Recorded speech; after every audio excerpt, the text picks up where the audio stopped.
जय श्री श्याम, जय बागेश्वर धाम। बालाजी महाराज की कृपा हम सब पर बनी रहे। बच्चों के विवाह को लेकर परेशान माता पिता को या बच्चों को आज मैं एक ऐसा अचूक एक रामबाण उपाय बताऊंगी। इस उपाय को आपने वैशाख मास के शुक्ल पक्ष की 9वीं तिथि सीता जन्मोत्सव के दिन करना है। ये दिन बहुत ही पवित्र दिन होता है दोस्तों। वैसे तो पूरा वैशाख मास ही बहुत पवित्र महीना होता है, क्योंकि वैशाख मास भगवान विष्णु और माता लक्ष्मी को समर्पित होता है, तो ये वैसे भी पुरुषोत्तम मास में कहा जाता है। दोस्तों, मैं ज्योतिषाचार्य सुमन कौशिक, और जो भी मैं उपाय बताती हूँ वो सभी उपाय शास्त्र सम्मत उपाय होते हैं और मेरे क्लाइंट के द्वारा किए गए उपाय होते हैं। दोस्तों, अब की बार सीता जयंती या सीता जन्म उत्सव 5 मई 2025 को सोमवार के दिन पड़ेगा और ये 7:35 पर शुरू होगा। उससे पहले सोमवार की अष्टमी तिथि होगी। 7:35 से पहले सोमवार की अष्टमी तिथि होगी, तो अष्टमी और 9वीं तिथि सोमवार के दिन आना बहुत ही शुभ दिन हो जाता है। और इस दिन चंद्रमा भी कर्क राशि में रहेगा, तो इस दिन बच्चों के शीघ्र विवाह के लिए जो भी उपाय किए जाते हैं वो तत्काल प्रभाव से अपना असर दिखाते हैं और बच्चों के जल्दी विवाह होने के योग बनाते हैं। तो दोस्तों, सीता जयंती के दिन आपको कौन सा उपाय करना है और कैसे करना है, चलिए मैं आपको वो बता देती हूँ।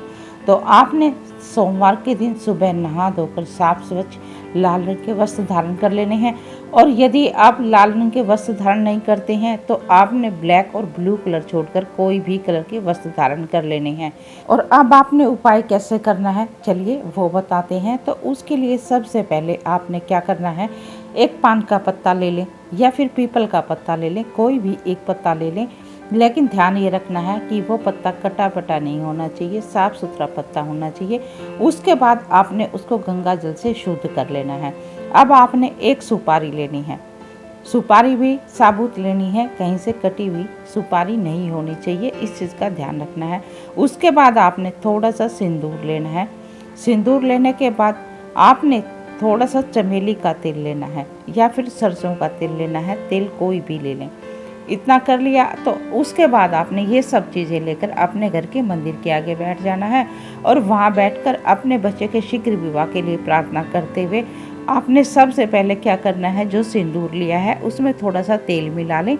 यदि आपने सरसों का तेल लिया है तो वो मिला लें और चमेली का लिया है तो वो मिला लें और उसको थोड़ा सा तेल मिलाकर पेस्ट सा बना लें।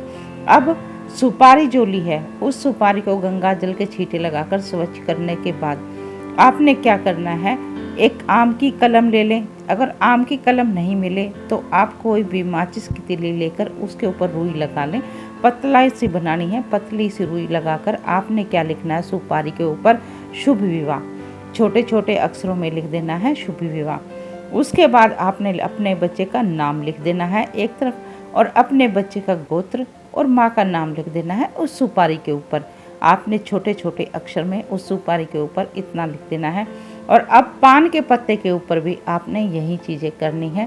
आपने सबसे पहले शुभ विवाह लिखना है, शुभ विवाह लिखकर अपने बच्चे का नाम और गोत्र लिख देना है। उसके बाद आपने क्या करना है, वो सुपारी पान के पत्ते के ऊपर रख दें और पान के पत्ते के ऊपर रखकर आपने थोड़े से अक्षत रख देने हैं, थोड़ी सी हल्दी रख देनी है। और आपने क्या करना है, अब अपने बच्चे के शीघ्र विवाह के लिए मनोकामना मांगते हुए हनुमान जी के चरणों में इन चीज़ों को अर्पित करना है। अब इस उपाय को अपने घर के मंदिर में भी कर सकते हैं और यदि आपके घर के आसपास कोई मंदिर है हनुमान जी का तो वहाँ भी इस उपाय को आप कर सकते हैं।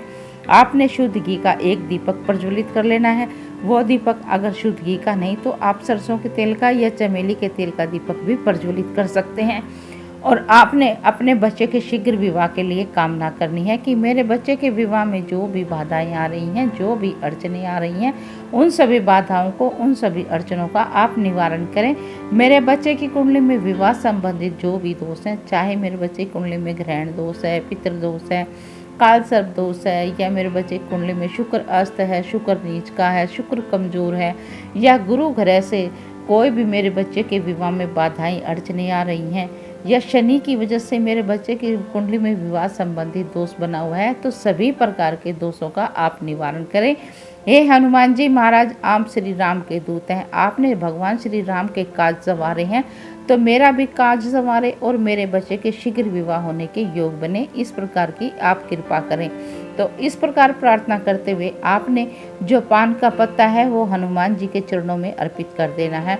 और आपने अभी जो मंत्र बता देती हूँ उस मंत्र का कम से कम 51 बार जाप करना है। तो मंत्र इस प्रकार है, श्री जानकी रामाभ्याम नमः। इस मंत्र का आपने 51 बार जाप करना है और 51 बार मंत्र जाप करने के बाद अपने बच्चे के विवाह की कामना करते हुए अपने बच्चे का नाम, गोत्र और माँ का नाम बोलते हुए इस मंत्र का जाप करने के बाद आपने क्या करना है, इस पान के पत्ते को उठाना है। यदि आप घर पर इस उपाय को कर रही हैं तो इस पान के पत्ते को उठाकर जहाँ भी आपके घर के आसपास हनुमान जी का मंदिर है तो हनुमान जी के चरणों में इस पान के पत्ते को अर्पित कर देना है और अपने बच्चे के शीघ्र विवाह के लिए कामना करनी है हाथ जोड़कर। इस उपाय को आपने शाम के समय करना है, इस चीज़ का ध्यान रखना है। प्रदोष काल के समय इस उपाय को करना है और उपाय को करते समय आपने किसी से बोलना नहीं है। जब आप पान का पत्ता हनुमान जी के चरणों में अर्पित करके आए तो आपने पीछे मुड़कर भी नहीं देखना है और किसी से बोलना भी नहीं है, चुपचाप अपने घर को आ जाना है। इस उपाय के करने के बाद आपके बच्चे की कुंडली में जो भी विवाह संबंधी दोष हैं वो सभी दोष दूर हो जाएंगे और आपके बच्चे के शीघ्र ही विवाह होने के योग बनेंगे और जैसा आप रिश्ता चाहते हैं वैसा ही मनपसंद रिश्ता आपको मिलेगा। और दोस्तों, यदि इस उपाय के करने के बाद भी किसी प्रकार की कोई अड़चन या परेशानी आती है तो कमेंट बॉक्स में अपने बच्चे का नाम, date of birth, birth time और बर्थ प्लेस लिखकर अपनी समस्या लिख दें। मैं आपके बच्चे की कुंडली देखकर कोई न कोई उपाय बताने की अवश्य ही कोशिश करूंगी। और यदि आप अपने बच्चे की कुंडली का संपूर्ण विश्लेषण करवाना चाहते हैं तो मेरे हर एक वीडियो में मेरा व्हाट्सएप नंबर दिया हुआ होता है, आप वहां पर मुझसे संपर्क कर सकते हैं।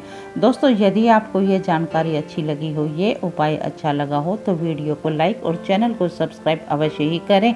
आपका किया गया एक सब्सक्राइब हमारे हौसले को बढ़ाता है, हमारी बहुत मदद करता है। इसके साथ ही इस जानकारी को किसी ज़रूरतमंद के साथ भी अवश्य ही शेयर करें। आपका किया गया एक शेयर किसी के चेहरे की मुस्कान बन सकता है, उसके जीवन में खुशियाँ ला सकता है। तो चलिए मिलते हैं अगले वीडियो में एक नई जानकारी के साथ।